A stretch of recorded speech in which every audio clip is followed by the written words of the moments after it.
Welcome to IT Live, brought to you by Academy Sports and Outdoors. The power run game. What does it all mean? That's what we're discussing today. Texas Homer here, Ian Boyd as well. Good morning, Roaster. Sandman, Ian's going to be so energetic today. I can feel it down in his plums. Eastbound and Down. Legendary show. Did you ever watch Eastbound and Down? No, I've seen a lot of the clips, though. I was going to say, you can just watch outtakes on YouTube. It's a meme. It seems like it's just a meme factory. It is, dude. It's a hilarious show. I do love that guy on Tropic Thunder. Yeah, Danny McBride. Okay, so we know that Texas is moving to a more power run focus. We talked about, I think it was on like a show last week, we talked power run doesn't necessarily mean what we think it means. It's an actual type of scheme, and we're going to talk about that scheme and why we chose it over our outside zone, inside zone kind of stuff. Splendid Daddy, good to see you. Chris Harrington continues. Yep. The Ashley Schaefer scenes, baby. All right. So what does it mean for Texas to become a gap scheme running team? We have a couple of diagrams, and I also pulled a couple of counter runs from the Ohio State game that we can watch as well. Did you? I did. Texas ran gap schemes against Ohio State? Like 3. Like 3, and one of them gets completely shut down and does not work. Yeah. Yeah, I was like, I'm going to find counters pretty easily, just thinking because counters are common runs. And no, there's like 3 all game. One of them is demolished. Sark only ran them often enough to credibly sell play action. Yep. So like he would do it just so he could pull the guard or whatever out to protection, or run a lot of RPOs where it was almost always throwing the RPO. It was interesting. All right, Ian, what are gap schemes? Let's try it like this. Gap schemes are down blocks, kick out block, and lead block in between. Okay. So you're parting the defense by blocking down this way, usually pulling a guy, but not necessarily. Blocking him this way, kicking out a single guy that way, and then leading through the intended gap with another blocker. So in a lot of gap schemes, you pull 2 blockers. Like this one would be like the Gus Malzahn power spread play. Tom Herman ran this when they had Andrew Beck. Mm-hmm. They did not run it as much when Beck was replaced with like Cade Brewer and Andrew Laytow, right? Yeah. Jared Wiley. Because the hard part of this is you get the down blocks on the tackle with the offensive tackle on the guard, and then they wash that. They try to block him and wash down to get to the weak side linebacker, the W. Yep. Blocking down on the nose, blocking down on the backside end. Pull the guard to lead, but that fullback has got to get inside of that defensive end and get low on him and drive him out so that the ball can go in between. Or if not driving him out, getting him turned and twisted, trying to beat the block in such a way that the running back can like bounce outside or something. Yeah, so in power, the running back is going to follow this guard. This guard's going to come through the B gap. So the runner's going to try to hit the B gap ideally. So the guard's going to pull out. Well, this is power. So the fullback right here, F, is going to take the kick out block on the end, and then the guard on the right side is going to pull around, and he's going to go get that M, that Mike. The tackle, the left tackle, is going to double team on the defensive tackle with the guard on the left side, and then one of them is going to work to the weak side backer, like Ian says. But the point of what I want you guys to know, we're not going to talk duo. If you don't know scheme and you just want to understand what's going on in the game at a glance, in a run game, when you see a guard pull, it's going to be a power or a counter. So that's what you want to see. If everyone moves right or moves left, disregarding split zone, moves right or moves left, it's going to be a zone blocking scheme most of the time. When you see someone pull like that, immediately your brain should think it's a power scheme. It can be counter or actual power, but that's a quick way to identify it as a fan if you are not aware of schematics. And the more popular way to do this is counter. So you would go. You switch roles. You'd switch roles. You'd run it to the right side. Block. Go back. You want to actually look at power? Yeah. Okay. You'd block down on that nose and try to get to the Mike linebacker, and then the left guard would pull, and he'd kick out that defensive end, and then the fullback would lead. And the fullback would lead up to the second level. So why would you do that, Ian? Because your fullback in most offenses is not a fullback. He's a off-ball tight end, and he may or may not be Conan the Barbarian in the box as a blocker. So it's a bad matchup with a 6'4", 250-pound defensive end on a receiving tight end. So it's better to switch and have the tight end player go up to the Mike linebacker because those body types are far more similar. Yeah, and it's just it can help you if you can make counter and like something else that's easy on the tight end, a bigger part of your run game, then you can get away with playing the receiving tight end. Yeah. So like Jeff Lebby is really good at this, and he'll build his run games with like insert zone, like ISO basically, but like zone with like that fullback player leading up on a linebacker, or counter, or unbalanced, or zone read. And he'll just do all kinds of stuff to make sure that his tight end can be more of a receiving athlete and not have to be Conan. He's pretty good at it. Sark has a lot of tricks too, but Sark also wants to be able to smash people in the mouth at some point, and so it's not the same. It's not the same. Okay, so this is counter. When we talk about power, we also mean counter. I know it's a little confusing because there's a play called power and a play called counter. They're both power runs.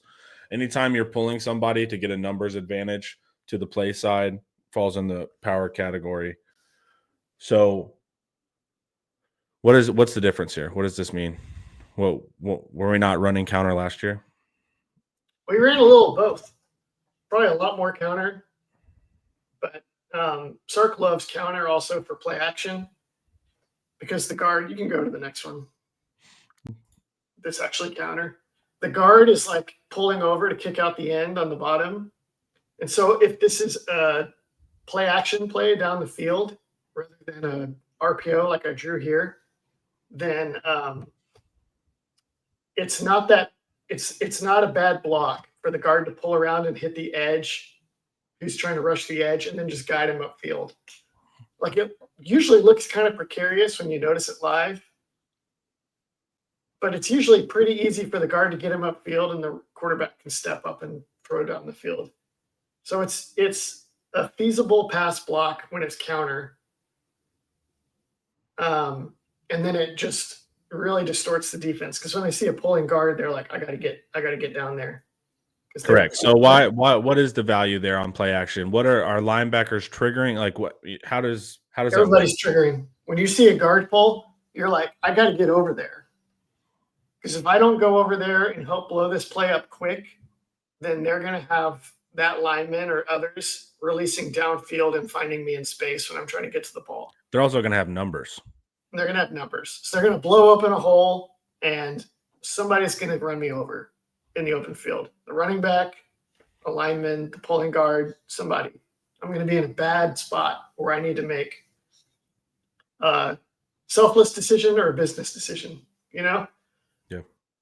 And also, even just setting aside personal well-being, like more to your point, they're moving numbers to the other side, and if you actually want to win and stop them, then you got to have numbers there too.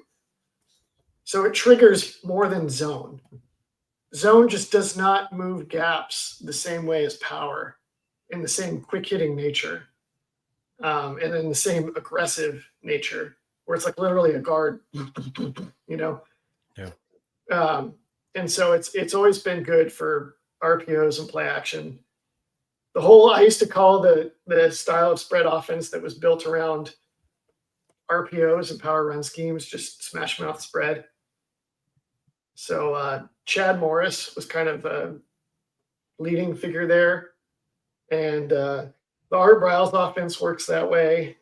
And Levy's offense kind of works that way. What do you think about Riley at OU? I haven't watched him again at USC, but the tray counter, Y counter was kind of a staple of Riley. That took things to another level, I think. Yeah. But he doesn't has typically not used RPOs as much. Yeah. Although he will play action the crap out of you. So there's still that dimension. Yeah. So when we're thinking about run schemes, we're not just thinking of what it can do for us in the run game. It has downstream effects on our passing game in two major ways, like Ian stated. The play action. So this guard pulls. These linebackers are trained to key, not as so much anymore because they're getting tricked so often on it, but traditionally a linebacker is keyed in at looking at the guard, and if that guard pulls, they know to trigger down. Well, if they know that guard pulls and they trigger down, now you've taken at least one, maybe two linebackers out of pass coverage. So there's advantages there too. And then what Ian has noted down here, what I think is interesting is you also have this RPO angle as well. And you'll also have a Arch Manning can pull it angle too. So you have, with one run play here, you theoretically can throw the RPO. What I keep saying RPO, play action. You can run it straight up with the running back, or Arch. There's variations where Arch can pull it. So this one play has four potentialities, and that's tough on a defense. Can you explain the RPO side of it? Yeah. So you're pulling guys from the left side of your line to the right. And if that nickel is the player that the defense likes to use to help squelch that, they're just going to bring him off the edge unblocked. Then Connor thinking of IPAs. That's hilarious. I actually don't like IPAs. Okay. I was going to ask, but I just don't want to derail. All right. If they like to bring that nickel off the edge to outnumber that, then it's the easiest thing in the world to just flip a bubble screen or enter a now screen out there to make them pay, right? Then they're outnumbered. The free safety has to run downhill, and then he starts triggering too hard, and then you do the one where you fake the screen, and then the H runs down the field on a wheel, and you throw it to him, and he's wide open. Texas does that to people all the time. And this is actually just a real simple either or for the quarterback. So he just puts the ball down in the running back's belly, and he looks at that nickel. And usually the way you would tell guys to do it is if the nickel hesitates at all to go fit the run, then you hand it off, and you've already gained your numbers advantage. Yeah. Some teams are really aggressive. Like Joe Burrow, they were like, if you can throw it, throw it. And he's like, if I can throw it, which is 100% of the time in Joe Burrow. I think I can throw it a lot. So if you're telling me that, be sure. And they're like, if you can throw it, throw it. And Joe Burrow would throw stuff. Like if there was any window at all, he was throwing. Yeah. He was hitting it, and he was sick. A lot of times now you can have the guys run the screen, but teams just don't like to fit with the nickel as much as they used to. So you have the other example handy? Yep. The other one that's maybe a little more common is for that strong safety to come down instead. And the nickel would just stay on the slot, stay on the screen, stay home. And that strong safety would sneak down in the box, and then maybe the Mike and the Will could run outside and turn the ball back in and have the strong safety backfilling in the run fit. When you deem that to be the threat, then you have the quarterback, put the ball down for the running back, and he reads that safety. So he's reading now. Is he staying home? Can I fit that skinny glance, that skinny post over his head? Or do I hand off? And if he comes and fits the run, man, you can potentially have a touchdown here. Yes. Now, one-on-one with the corner with inside leverage. This one is trickier because the strong safety can potentially feign like he's coming down and then get back, get his hands up, whatever. And you got to throw a real feathery ball to get it in there, That can be tricky. Sometimes only do it. Some teams only do it if that strong safety is all the way down next to the will. And otherwise they're we'll see if he can run and tackle or not, and we'll hand off. Then the other problem is that when you're like hesitating and then you're throwing it over the middle like this, you can get batted passes at the line of scrimmage. So some easy examples that might be top of mind for people. The Quinn Ewers spring game pick 6 was on this exactly. I don't know if it was a counter, but it was a run scheme with a glance behind the strong safety.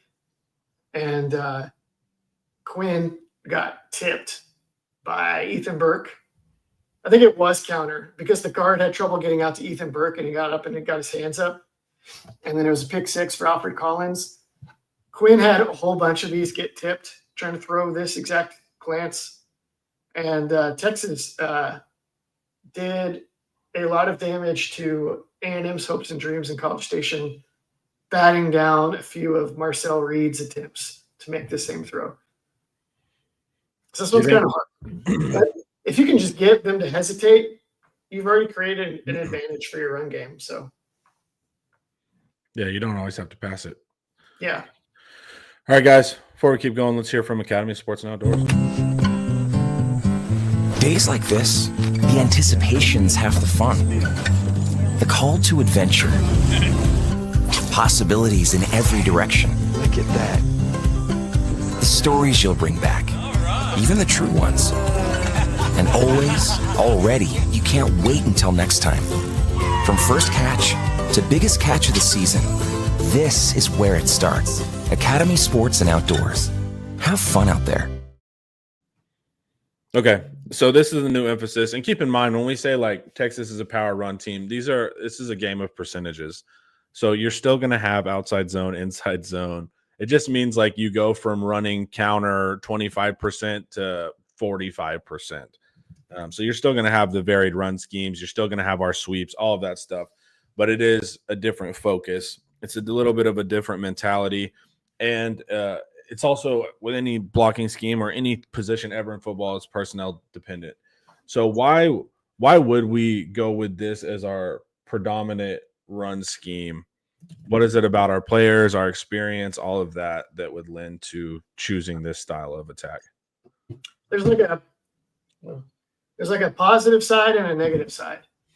Let's start with the negative.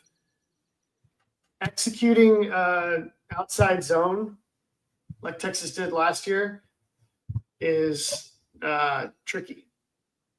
Zone, actually, the way Texas runs inside zone, that's kind of tricky too. Because Texas doesn't run like Tom Herman inside zone, which is really basically just duo or power. Maybe that's another episode. Yeah, we don't want to overwhelm. Yeah, Texas's inside zone is still pretty lateral, meaning like the linemen have to move, like have to take real lateral steps and coordinate. We're going to move this way. And as we do so, I'm going to block this guy and then you're going to block this guy unless they move into this area, and in which case I'm going to hit this guy and trade him to you. And you can see all the time when Texas is trying to run zone schemes, even when they were better at it, you'd see plays where you just see a defender like running through the line. And then you'd see a lineman turn around going like, oh. Or completely whiff, like striking after he's already behind them.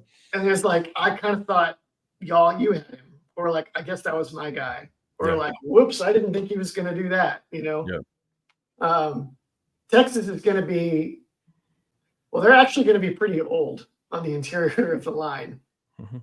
But they're not going to have the same cohesion and experience in zone that they've had the last couple of years. They have some maturity. They don't have a ton of game reps together. I know you don't really care about that, but for the traditional. I think I do. I might for outside zone. Okay. Especially if it's not your whole system, which it's not for Texas.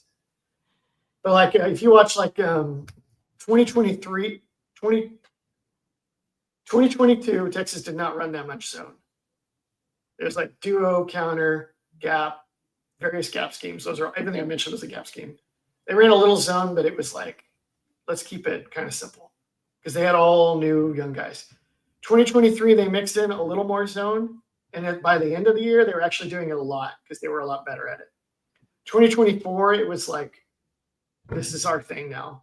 We're going to major in outside zone. And it was every year, it was basically the same guys every year, right? Now it's new left tackle, new left guard, new center, same right guard, new right tackle. So 4 new starters. You could 3.5, depending on how you want to count Cole Hudson. 3.25, depending on how you want to count Trevor Gooseby. But they're not. Yeah, we're kind of belaboring a pretty obvious point. So it's just not a great fit. Then there's this. Jake Majors and Hayden Connor were really good at outside zone, unless it was Georgia, or a really good team. Then they were not as good. But like on a weekly basis, they were really good at outside zone. They were not as good in the power game. Hudson, Neto, Umeozulu, and DJ Campbell are all much more power type linemen. They're athletic. When they pull, they can make deft, sharp movements across the line. They can adjust when the blocker's not where they expected them to be. They can like move their feet to make good contact, and they're powerful. Like Jake Majors was really quick, but he was not powerful. Hayden Connor was really big, but he was not powerful. And like somebody go find, if you don't know what I'm talking about, go find one of Paul Wadlington's lectures on this topic. But strength and power are not the same. Strength is like your ability to maintain high-level effort and sustain it. Power is your ability to recruit muscle groups within a very limited window of time. So like the vertical jump. It's speed and strength combined, power. No, but there's a time component. So like a vertical jump, you can't really train a vertical jump. It's either your brain and your muscles are wired to generate instantaneous explosive movements or they're not. And you or me, white boys, can do 1 million calf raises and we're still not going to be able to dunk the basketball, right? Speak for yourself, dude. Okay. I'll only speak for yourself, dude. I'll only speak for myself. Because we're just not built that way. But I have a friend that's like 5'6", that's a dude. And he could dunk in college. He could maybe dunk now. Because he's just different. His brain, neuro, muscle, all the chemistry is different. And Neto and DJ Campbell are like that. Where like they can get there and they can just generate power and hit people and strike them in a different way. They also have a very aggressive mindset, even from high school. Their temperament in their run game is also different. Well, you develop that when you realize you can just go plow people, right? Right. Like, it's fun whenever you get to just demolish guys. Anthony Hill is like that too, where Anthony Hill, it doesn't look like he's necessarily got that much of a lead up on a guy, but then he hits them and they just go, and you're like, whoa, it's different. That's power. And not even the scheme, although it translates to the scheme very cleanly for our purposes. The Splendid Dad is asking, is this fast twitch muscles? This is a better topic for Paul, but fast twitch muscles is a part of it. I don't know if fast twitch muscles relates to, I think that may have to do with like the neuro wiring in those muscles. There's type 1 and type 2. Yeah. And I don't know which is type 1 or type 2, but it's the difference between a sprinter and a marathon runner. Yes. That's whatever you're predominant in. And yeah, so if you have, I guess they call them fast twitch or whatever, but type 1 versus type 2. And if you have those, that's a component, but it's not 100% of the component. As another example, I had another friend in college that was like jacked, like actor. He looked like an actor, like all those sorts of muscles and tone that you'd want to see like an actor auditioning for a superhero role. Yeah. And we're like, this guy's so strong looking. And he might have been strong at particular movements that he had worked and exercised. But we took him out once to like play disc golf. And he was the worst disc golf player I'd ever seen. Everything he did was slow and clunky, and there was no fluidity and no power to any of it.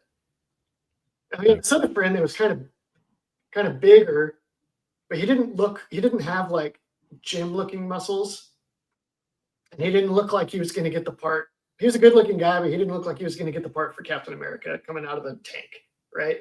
Like this other guy did. But he was a collegiate athlete at a smaller school, and every sport that we played with him was the easiest thing in the world to him.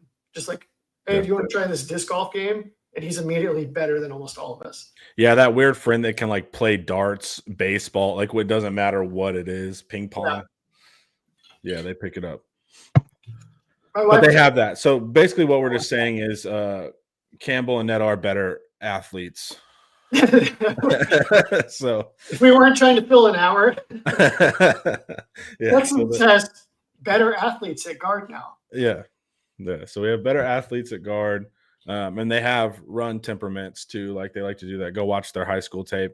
Neto would block a dude. He would fall to the ground. The guy would look up like maybe he was considering getting back up, and then Neto would just collapse on him again. So they have that kind of killer instinct on top of everything that'll be good in the run game. So we know they can move. I saw DJ Campbell doing something when he was in high school. They were joking around after practice, and he was playing tight end. And I still think he could be the greatest H-back this world's ever seen. But because of that, he was running routes and catching balls, and I was like, this dude is a special athlete. There's an awesome chance that the transition from zone schemes of move this way and make sure that you hit guys in cohesion with the guys to your right and left, that moving from that to go over there and the first person you see that looks like he could be a threat to the running back, pulverize them. Yeah. We may see a very different DJ Campbell. We may finally see 5-star DJ Campbell. Yeah. Result of that. All right. So we're running a power scheme because it is more simple in down blocking, pulling, lead, right, than a pure zone. There's so much more understanding, communication, cohesion that can occur with zone. That's why it's a really beautiful play when executed well. But like Ian said, when you're not all on the same page, that guy just broke through the line, and you're getting your running back hit 3 yards behind. So that's a big deal. And then on top of that, we have guards that can run and hit and are not fun. You do not want to go heads up with, right? Yep. Cool. All right, let's look at. So, wait, just to wrap up, we wouldn't be as good at outside zone this year, but would be potentially even more effective in gap schemes. So there's every reason on the offensive line, on the pro and the con, both point to making this switch. Cool. Great. That's good summary. Go ahead. Okay, cool. Let me pull up this here play. All right, let's see what we can do. And then I'm going to make it leave the screen, and then I'm going to have trouble finding it like I always do. It's like my signature move. Somewhere. It's coming. Here we go.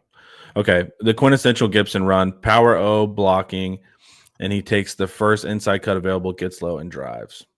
Okay, so if you guys don't know schematics, all you're looking for here is when you see that guard pull out and run, then you're going to know in your head as a fan, they're power running right now. Pull, comes up. See the way that Neto. Is that Neto? I was going to say, that's an aggressive block, too. That looks good. And he had to find him on the move. There's two things going on here for Neto. One is that this is power and it's not counter. So the kick out block is the fullback or the tight end, Juan Davis. So his job is not to kick out on the edge. It's to climb up in the hole that gets created and find the linebacker.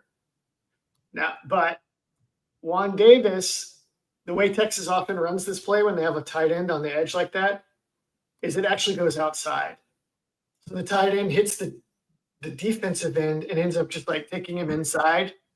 The defensive end's like, I got to get inside. They're washing everything down. I got to get in there so they can't just take this downhill on us. And Juan Davis, or actually that's not Juan Davis, that's Spencer Shannon in line. Spencer Shannon in line does a pretty good job here. Yeah, he guides him inside, but now Neto cannot just lead through the obvious hole for the linebacker. Yeah. He's got to see what he can make of the situation when he gets there adjust and find the linebacker on the edge. And then he does. And not only does he find him and make good contact on him, but he knocks him back. Right? Were you about to say all that? Go ahead, Connor. Give us what you got. No, this is exactly what I was going to say. No, I was just saying, pay attention to what this does to the linebackers, right? When we're talking about play action, you see, this is a 1st and 10.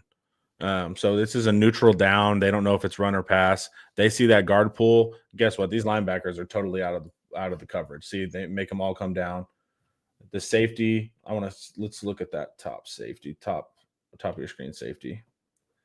Let's see if he gets influenced. Oh, they're playing the 3 high, ain't they? See, this safety triggers immediately. But you just see how that contorts the defense, right? They're very obsessed with these counter type run or these power type runs, counter type runs when they see that pull.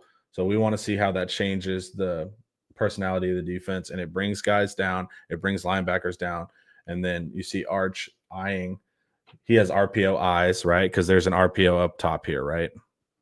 I don't know if they're going to throw it, but you see Arch is looking right here, and then you have the screen. You have the screen. Yeah. So, because you have him sitting here, but that's what's cool, right? So there's different things going on this play, and you tag it with an RPO to give the pass option as well. Watch it one more time.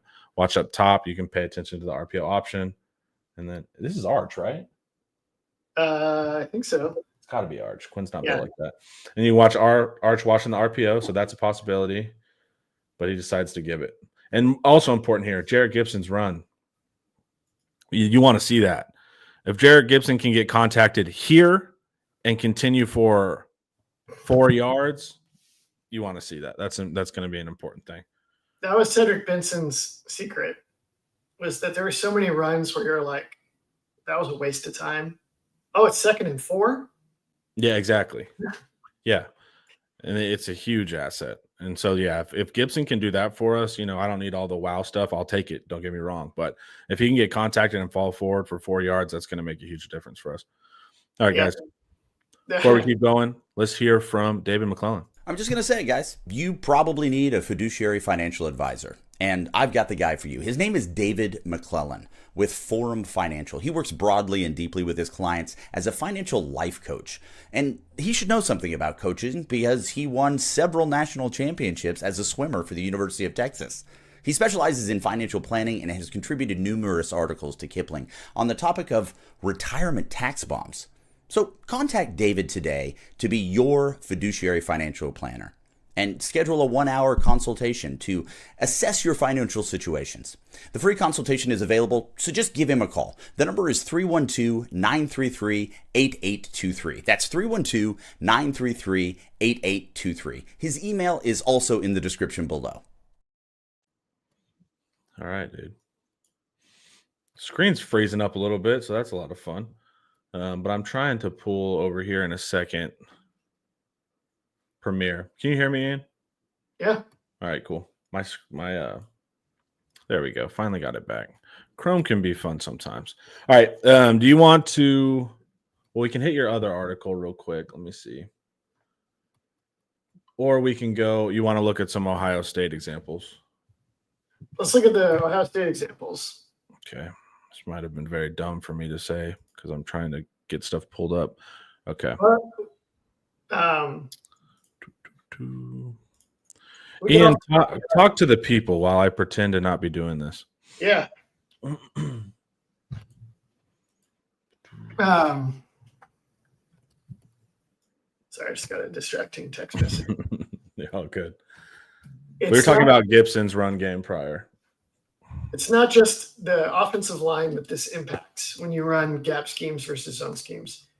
Each scheme also can ask different things of the running back, which is probably maybe least important. A good running back should be good at just about anything. Tight end in particular, and quarterback. If you have a quarterback that can run, he can make zone or power schemes better. He can become the runner. He can become a backside constraint. I guess those are the two main options. So if your quarterback can be a runner, then whichever direction you go can be bolstered in a very helpful way. You need either your quarterback to be able to do that or for your tight end to be good at the blocks that are essential. If one of those two things is not the case, then really for zone or gap schemes, you're in big trouble. Yeah. Ready to rock? I am ready. I think there's more to be said about that, but we will come back to it. Yeah, because I was very much keyed in and paying a ton of attention to that. I apologize. All right, so Juan Davis gets motioned into the box here. We're going to pay attention to our guard pulling, Hayden Connor. He pulls. So we have Helm here too. So we're in 12. He's just going to take, I think he's going to take the end immediately. Let's see what we do here. Okay. Hayden Connor is going to come take the end. I would call this a trap play, which I would classify as a gap scheme, but it's not really counter or power as we've explained them. Yeah. Oh wait. Yeah, it is because this is yeah, down. This is down block. This is so this it's is counter. It's just the thing. Counter trap, you could almost call it. What's hard with it is because it's in 12, so it looks a little sketchy there. But if you look, take Gunnar Helm kind of out of it. They would do it just like this without the second puller. Yeah. As well. So you're going to watch Hayden Connor come around. He's going to get this end right here. Davis is going to come up. You can watch. He throws a Gunnar Helm block. I just want to make good contact and screen him. I'm not looking to hurt anybody.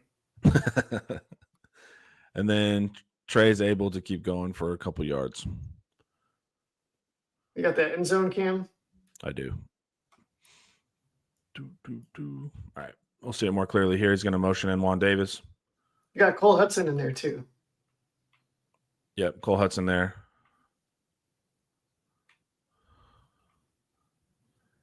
They get a great double team there. But see Hayden Connor as well. Doesn't have to do much here, right? The DN kind of takes himself out of the play. Yep. So that's fine. Let him do that. And then good. Well, and theoretically, Juan Davis is going to come up and block this linebacker, but this linebacker triggers, and so Cam's going to end up taking the linebacker. And then when that happens, Juan Davis is kind of confused now, so he's looking. Maybe the safety comes, whatever. But Wisner sees that there's a cutback here. But my guess is this backside player right here is going to make the play. Let's see. Yep. Caleb Downs. Yeah, is that number 2? He moves like it's Caleb Downs. The problem here is the problem everyone had with Ohio State last year, and that everyone may have again next year with Ohio State, is that they would play Downs back as like a middle linebacker with depth. And Texas has a double team that could have blocked up to him, and they have a fullback leading who could have blocked up to him, and nobody touches him, and he hits the running back. That's the trick with these. That's like the trick with the flyover too, is when that off-ball guy is so far back, but then he can get there fast, is that your box players, they either don't account for him in the scheme, right, or they do account for him, but he's hard to find. Yep. And he's hard to hit in space, and then he just zips in and limits your play. It's one of those like whiteboard blocks. You're like, theoretically he's blocked, but almost in practice it can never work. But that's counter. And it's not perfect, but that's an example of counter versus Ohio State. Still pretty good. Not a bad amount of gain. Let's see what we got here. Looks like duo. Let's see. No, it's not duo. It's not the duo. heck is this? It's counter. It's counter. Yeah, we ran it like 3 times. And so I was like expecting to find it easily last night. See, Hayden Connor again. This is the trick with counter, is that they'll start having the defensive end ride inside. He'll surf and make himself impossible to kick out, which is fine. The ball can still go outside. But if the ball goes outside, you're not hitting as hard and fast downhill, and those other players have a chance to scrape over and stuff it. Yep. And so it becomes imperative first that Hayden Connor rides him inside and doesn't let him like get into the backfield or blow up the angles too bad. And Connor does a good job of that. This is the kind of thing that Connor was always good at. And this is what too for like this is what playing the run looks like, right? I think fans think defensive ends are like always just like trying to get a sack. You know, and it's like you see here that he identifies run. Why is this tackle down blocking away from me? As soon as a tackle or anyone's down blocking away from me, the first thing I'm doing is riding the line. Kirby Smart, he taught it, the concept when I learned it, but they're surfing, right? They're staying on that down blocks hip and they're staying flat to the line. And like you said right there. So surfing, following, he's expecting, he knows that a puller is going to come. He stays right there. He takes on the puller.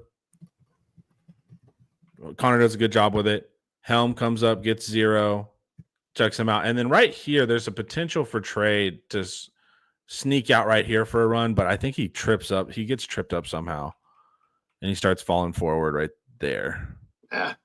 That gunner help block is essential. So when the defensive end is able to spill the ball outside like that, now your guy pulling around has to find the player and open up either that inside cut lane or an outside bounce for your running back. And he has to make a quick decision, and it needs to be good, and he needs to make it. Yeah, and also you'll hear it described too as like the most dangerous man as well. Yeah. Like attacking the most dangerous man. But it's good there. I think Cam does a good job with this front side linebacker. Now the problem here is that they're outnumbered. Cam does an amazing job of getting to that guy. This is why he's going to be maybe a first round draft pick. Yeah, his movement here to not have that linebacker just run right around him is pretty impressive. And yeah, there's a chance for a bigger run. Caleb's up here. So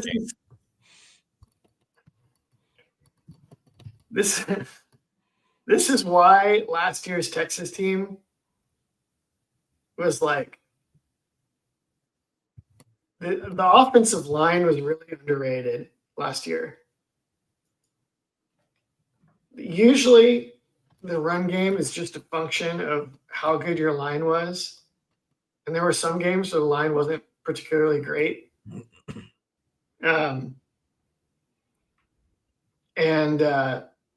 You see a play like this, though. There's like 2 in a row, isn't it? Where they have a very difficult team blocked up really well, and they just don't have that much to show for it at the end. Yeah. Under maximized. The receiving core, too. Yeah. All right, so this is the one where it just gets completely blown up. Let's look here. This is counter again. It's Connor again. Yeah, it's counter. And what you'll notice here too is this 3 technique right here is like immediately notice the guard's pulling and he just collapses in and he blows up the play. It's a good play. That's the trick. Yeah. There are some teams where you do not want to run it away from the 3 technique. Yeah. But that can be tricky based on how the defense aligns. So, and you'll see, he pulls. Majors has to be responsible for him, but he's just more athletic and he's able to get that first step. So Majors is going to be late here. Boom. And Kelvin Banks theoretically helps here with he taps him. There you go, man. So he tries to chip him a little bit to help, but he's focused on 44. So this guy's going to break through the line. When he breaks through the line, he he doesn't slow Helm down too much, but he breaks through the line there, makes it really ugly. He still has his hands free. Well, if you'll notice, that's not even the main problem, though. Actually, look here. So what happens is no one picks up this nickel blitz. So here's the nickel blitz up top from this angle. You can see it better. The nickel just fires in, and if you see, Helm doesn't even try to take him. Neither does Connor. Right. And so they're just not. They didn't. First off, how are they? They're going to struggle to see this nickel blitz because it's on the opposite side of them. But once it comes to man most dangerous, Helm has to know right there because Connor's taking the end that ends up taking the end that he's got to take that nickel. Because if no one takes that nickel, you're going to see the nickel's going to blow up the play, and he does. Does Cam go for the play side line? He's going for the backside. Yeah. So it's just an extra man. This is where you need the RPO. This is where you need the RPO to control the nickel because it's not that realistic for your front to do it. Do they have an RPO? No. Oh, they have a wide open slant over the They're middle. running double slants up top and no one identifies it because the quarterback also doesn't identify that there's a nickel blitz. Why not? The quarterback doesn't identify it. The right tackle doesn't identify it. No one identifies it. But why isn't he reading the RPO? Can you go back to the end zone cam? Like, what is Quinn looking at here? Maybe I can just play this. I just want to see this angle. Well, I think I can expand it to get. Playing Connor. I think I can get more pre-snap for you to give you more what he's looking at. Okay, so I remember. Yeah, I remember. So something's on the field. Quinn goes and throws it off the field. Oh God. He's looking at nothing. Go ahead, let it go. No, he's looking. He doesn't throw it. Well, because if he doesn't throw, he's going to get smacked in the mouth. Keeping the ball right there, he's going to get hit in the chin strap. Boom. Like that, he would get killed on that play. Well, you can, if you see that, you don't have to execute the whole thing. You just zip it. Pull it up. I'm just saying. Yeah. But they're running double up top. The wide receivers are running double slants behind it. But that's just a play of the nickel gets fired in, completely blows it up. And there, see right here, Connor takes the end who surfs again and is playing the right technique. Connor takes him. Helm right here has to decide nickel. But for whatever reason, he doesn't. Goes right by him and then tries to work up to downs. And the nickel just blows the play up. Well, I think if you can't hit him, if you realize and you can't hit him, you're better off going and hitting the next guy. So then if your running back is able to make something magical happen, then now he's like running like free down the field. Yeah. So it doesn't do any good to turn around and watch and then somebody else, then like your running back makes an amazing play and breaks a tackle. And then while you're watching, the next guy comes in and makes the tackle before you get it. Well, it's just like profound that like no one notices. It's like the nickel doesn't even exist. Like he's a ghost, like the tight end doesn't pay attention. Quarterback doesn't, right tackle doesn't call it. Like no one calls it. I don't even think let's see if a receiver calls it. Who the slot should call this right here. Nothing. I mean, there's nobody calls it. So that's weird. So this is going to be really blurry, but I want to show you a great example. This is Jake Franklin showing a good example of Philadelphia blowing up a kick block here. So this is what on the defensive side, this is what you want to do whenever that guard pulls. 65 is going to pull here. Pay attention to this player.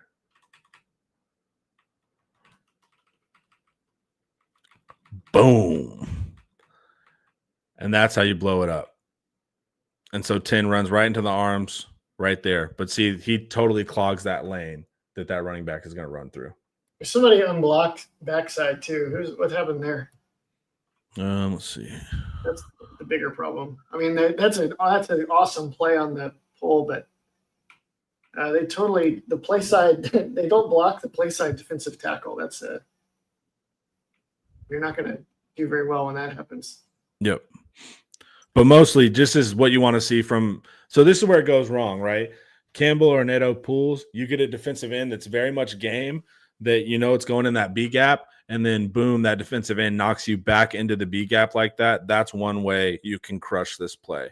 So we want to be wary right there. That body is now in front of the running back where he would be going. Disregard that this defensive tackle is clearly right there too. The point is that B gap can get broken. So what you want to pay attention to is big run stopping defensive ends that a lot of pop and then like to meet pullers can give you problems potentially. But that's how you play it well from the defensive side of the ball. I had to spend a lot of time explaining this in the offseason after 2021 because Texas was abysmal at doing this at edge in 2021 with a Gofu and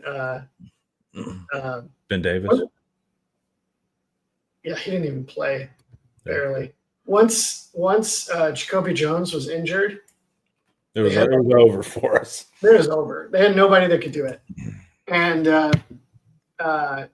so like all into 2022, I was like, this is how you're supposed to play counter. This is how PK wants to play counter, which is like how you're showing up here. Which is when you're unblocked and you're in the backfield, you got to know that guy's coming for you. Yeah. You go find him and you hit him as deep in the backfield as you can with everything you just said. And then you blow up all the angles. And they did it way better in 2022, and it has not been a problem since. Yeah. And on the inverse, you watch our defense, right? You want to see Colin Simmons doing that. Colin Simmons has both ways. Colin Simmons fast enough to run and hit you under the chin. Colin Simmons can also olay these guards. Yeah, like I've seen the guards try to come get him. He'll just jump and then go right back because he has that pass rush ability, right? So that guy's running right at him. He'll just juke him and then end up somehow behind the guard, like he's teleporting. So for our guys too, he does whatever he wants. He does exactly. He's one of those rule breakers that you're like, you can teach technique and all that stuff, but it doesn't. He can do things beyond your teach tape. And but this is the flip side, right? Whenever you see those guards pull, I want you to think power. And then when we're on defense and you see another team guard pull against us, I want you to be looking for that defensive end to meet that blocker and try to blow that play up.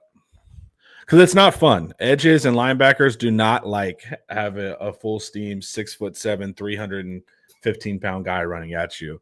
It's a gut check every single time. Power, counter. But yeah, there's very few examples versus Ohio State. A couple of them went well. One of them did not go well. It is what it is. Are you excited for this development, Ian? I'm extremely excited. But for one more detail that we haven't talked about yet. Okay. Which is we just showed a bunch of plays on counter where the tight end maybe doesn't have to kill somebody, but he has to be smart and he has to block the right guy, and make good contact. And that is actually a problem for this team next year. Because what tight end do you trust on this roster to do that? Well, Jordan Washington also had a little shoulder something too, so he's out for a little bit. I don't know how serious it is. But all the most essential guys are getting hurt, right? Right. So Jordan Washington, someone who needs a lot of reps here, is not able to get all the reps he could get. I don't know how long he's out. I'm not reporting anything. But that's not too bad, I don't think. But it's still, it's the full pad reps that are essential where you're doing this. Right? It's this one. This is a good block by. This is the good block by Helm, right? Yeah.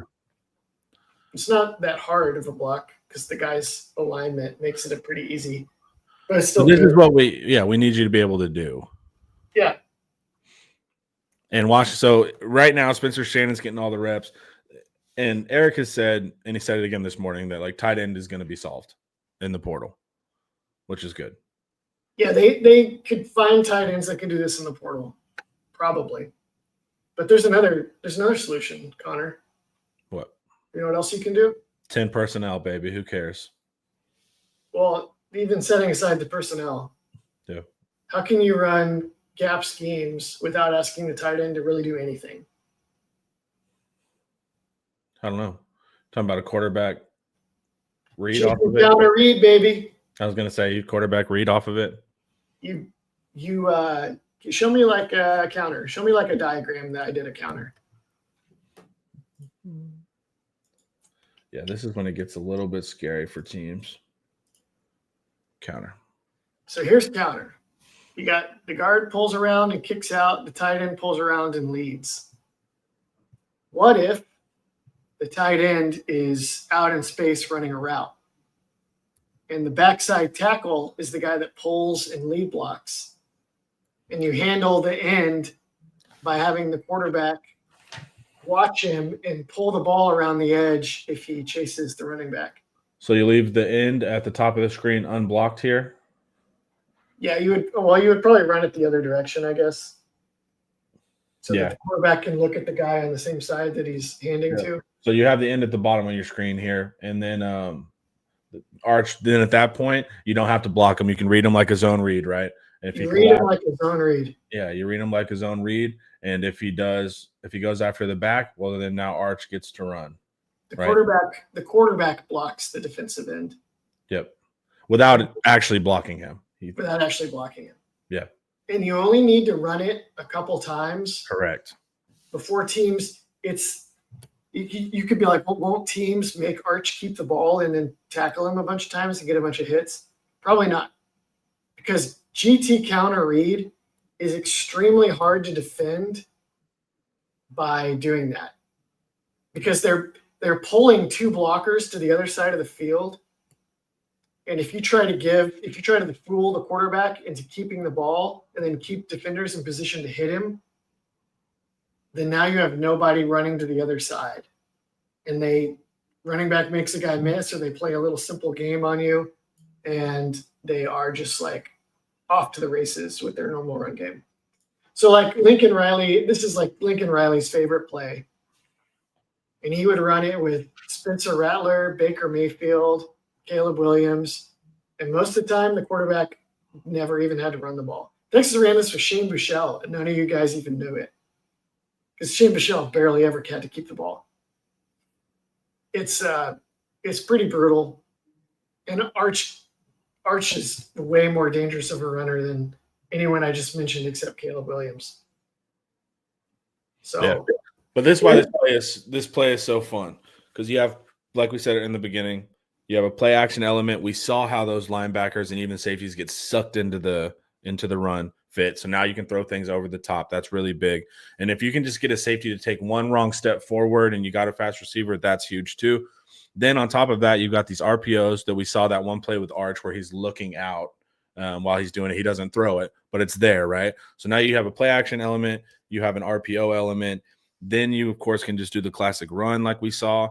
But now you're introducing Arch, like Ian said, and now you potentially have a quarterback pull off of that. So one scheme, 4 different things can happen from that scheme, and all of those are going to freaking stress defenses out, and eventually they're going to mismatch and they're going to play it the wrong way, and you're going to have your advantage. This will be my next article. I'll go into greater detail on the GT counter. But, yeah, it's an amazing play. I think it was a game changer for Lincoln Riley in Oklahoma because your 3 key blocks are executed by your guard, your tackle, and your quarterback. And so, like for Riley, it's like our tight end does not need to be a blocker anymore. So now we could run power run schemes down your throat while flexing out the tight end and spreading you out with like Mark Andrews or just another receiver. He's running Y cross right down the field. Y cross, or he can play a fullback like Dimitri Flowers and run this, but then Dimitri Flowers doesn't block. He's just like screaming down the field. Yep. Play action when you thought he was going to block. And like they torched when Baker Mayfield planted the flag on the field in Columbus. They ran GT counter play action to the fullback, pop throws over the middle, and they hit that guy like 9 times for 120 yards and 2 touchdowns or something. It just cooked Ohio State on it. And there's just so much. I think to me that was like the essence of power raid. And TCU, when they went to the national championship, they were doing this too.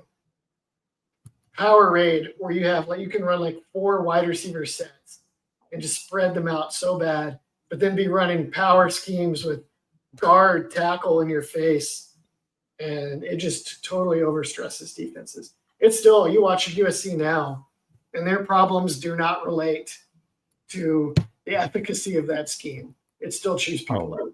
Yeah, that's it. That's what Riley's schemes are awesome about. So, how does this work with our current tight end? We're going to get another tight end, but does this scheme work at all with our current kind of tight end situation? If you don't go, yeah, I was going to say that. No, they can't run it with Shannon. I don't think he's good enough off the ball. They could probably run it with Ridge Barker. The legend. Then Ridge Barker becomes an extremely important part of your offense. Correct. and that's not great. They can get guys in the portal to do it, but you know it would be even easier than that. It's majoring more in GT counter and zone read where your tight end doesn't have to block. And now you can still go get tight ends from the portal, but they don't even have to be that good at blocking. It doesn't matter, you know? And then you have Arch quotas a runner, but really you only have to run him once or twice a game to keep him honest. So it's like you're not even really having to run. Yeah. Arch. If they do this, and we'll see, but they're going to do this. When they do this, it is really a sea change on offense for them.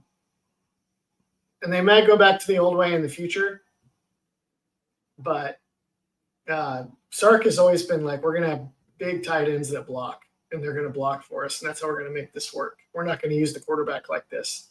Right. But Arch can do this, and KJ Lacey can do this, and Dia Bell can do this. So we'll see if this triggers like a major shift in philosophy from Sark or not.